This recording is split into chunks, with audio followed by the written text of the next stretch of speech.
নমস্কাৰ আজিৰ ভিডিঅ'টো হ'ব সেইসকলৰ বাবে যিসকলে নেকি এডিআৰইৰ ড্ৰাইভাৰৰ স্কিল টেষ্ট আৰু আসাম পুলিচৰ ড্ৰাইভাৰৰ স্কিল টেষ্টৰ কাৰণে প্ৰিপাৰেশ্যন কৰি আছে। তো স্কিল টেষ্টত ভাইভাৰ সময়ত এটা প্ৰশ্ন বিশেষ সোধাৰ চান্স আছে এইবাৰ। যোৱা বছৰো এই প্ৰশ্নটো সুধি গৈছিলে যে অত্যাধিক যেতিয়া বৰষুণ পৰি থাকিব বা বৰষুণ যেতিয়া হৈ থাকে তেতিয়া আমি গাড়ীখন কেনেকৈ চলাব লাগে বা গাড়ীখন আমাৰ চলোৱাৰ সঠিক ছেটিং কোনটো বা ৰুল কোনটো।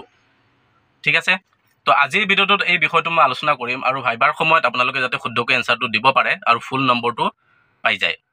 কিছুমানে ভুলকৈ এনচাৰ দি দিয়ে, কেনেধৰণৰ বহুতে এনেধৰণৰ ভুল কৰে যে হাজাৰ লাইটটো অন কৰি দিয়ে।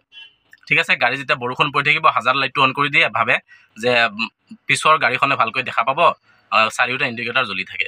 তো হাজাৰ লাইট অন কৰাটো একেবাৰে ভুল কাম। যেতিয়া আমাৰ বৰষুণ পৰি থাকিব তেতিয়া পিছৰ গাড়ীখনে এইটো বুজি নাপাব যে ই সোঁফালে যায় নে বাওঁফালে যায়, এইটো আৰু এটা সমস্যাৰ সৃষ্টি হয়।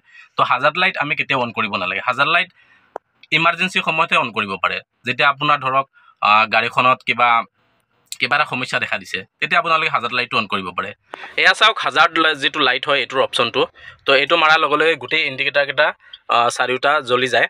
তো বৰষুণৰ সময়ত এই হাজাৰ লাইটটো অন কৰা একেবাৰে অনুচিত হয়, উচিত নহয় এইটো। আমাৰ যেতিয়া গাড়ীখনত কিবা সমস্যাই দেখা দিব তেতিয়াহে এই হাজাৰ লাইটটো আমি অন কৰিব পাৰি। ঠিক আছে, বা আমি গাড়ীখন ক'ৰবাত মানে লৈ গৈ আছোঁ, কিবা গাড়ীখনত কিবা এটা সমস্যা হৈছে, যিকোনো ধৰণৰ এক্সিডেণ্ট হৈছে, কিবা হৈছে, ব্ৰেক ফেইল হৈছে, সেই সময়ত আমি এইটো অন কৰিব পাৰি। ঠিক আছে, যেতিয়া আপোনালোকে গাড়ীখন নতুনকৈ কিনিব তেতিয়াও আপোনালোকে চাব এই এনেধৰণৰ ত্ৰিকোণীয়া বস্তু এটা আমাক দি দিয়ে, যে য'ত আমাৰ গাড়ীখন বেয়া হ'লে এইটো আমি আঁৰি থ'ব পাৰোঁ আৰু বেলেগ গাড়ীবিলাকেও গম পায় যে এই গাড়ীখন বেয়া হৈ আছে। ঠিক আছে, এইটোৰ কাম সেইটোহে। এতিয়া আমি আচল যিটো কথালৈ সেইটোলৈ আহোঁ, যে আমাৰ যেতিয়া বৰষুণৰ সময়ত কেনেধৰণে আমি গাড়ীখন চলাব পাৰি। সদায় আমি ৱাইপাৰটোতো সকলোৱে অন কৰিব লাগিবই। বৰষুণৰ সময়ত ৱাইপাৰটো অন কৰি ল'ব এনেধৰণৰ। ঠিক আছে, তাৰপিছত নেক্সট যিটো আমাৰ ফগ লাইট থাকিব, ফগ লাইটটো অন কৰি ল'ব পাৰে। ফগ লাইট নহ'লে কাৰোবাৰ ফগ লাইট নাথাকিব পাৰে, তেতিয়া আমি হেডলাইটটো জ্বলাই ল'ব পাৰি। এইটো আমাৰ সঠিক নিয়ম। হেডলাইটটো জ্বলাই ল'ব, নহ'লে ফগ লাইটটো জ্বলাই ল'ব পাৰে আৰু ৱাইপাৰটো অন কৰি ল'ব। বাছ এইটোৱে। ইয়াৰ উপৰিও বৰষুণৰ সময়ত আৰু এটা সমস্যা আমাৰ দেখা দিব পাৰে। সমস্যাটো হৈছে বৰষুণৰ সময়ত আমাৰ এই গ্লাছবিলাকত, উইণ্ডশ্বিল্ডত আৰু এই ছাইডৰ গ্লাছবিলাকত কি হয়, ফগ জমা হৈ যাব পাৰে, কুঁৱলী জমা হৈ পেলাই আমি নেদেখা হৈ যাব পাৰোঁ।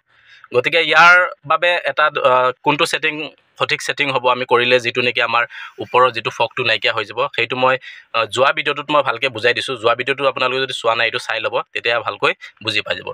এতিয়া আমাৰ বৰষুণৰ সময়ত গাড়ী চলোৱাৰ সঠিক নিয়ম হৈছে তিনিটা কাম ইয়াত আমি কৰি ল'লে ধুনীয়াকৈ আমাৰ হৈ যাব, বা আমি স্কিল টেষ্টত ধুনীয়াকৈ কৈ দিলে হৈ যাব। যে প্ৰথম কামটো হৈছে আমাৰ ৱাইপাৰটো অন কৰি ল'ব লাগিব।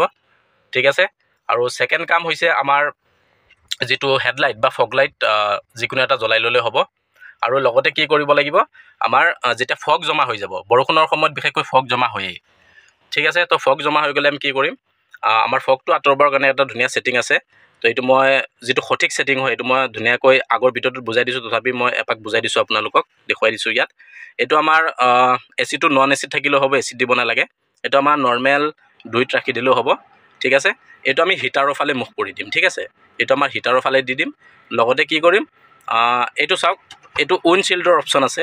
এইটো হ'ল এইটো আমাৰ ফ্ৰণ্টৰ গ্লাছখনৰ ফালে যাব হাৱাটো, তো ইফালে মই দি দিলোঁ। আৰু এইটো যিটো ইয়াত লিখা আছে চাওক, ইউজ উইথ বুলি, তো এইটো আমি কি কৰিম, ইফালে দি দিম।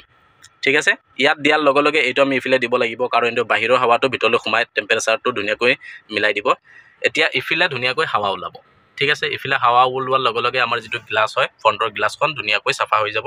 তো এইটো আমাৰ সঠিক নিয়ম। ঠিক আছে, আজিৰ ভিডিঅ'টোত ইমানেই। যদি আপোনালোকে ড্ৰাইভাৰৰ স্কিল টেষ্টৰ বাবে প্ৰিপাৰেশ্যন কৰি আছে, তেতিয়া মোৰ চেনেলটো আপোনালোকে ছাবস্ক্ৰাইব কৰি ল'ব পাৰে। আৰু ভিডিঅ'টো ভাল লাগিলে লাইক কৰিব। আজিলৈ বাই, থেংক ইউ।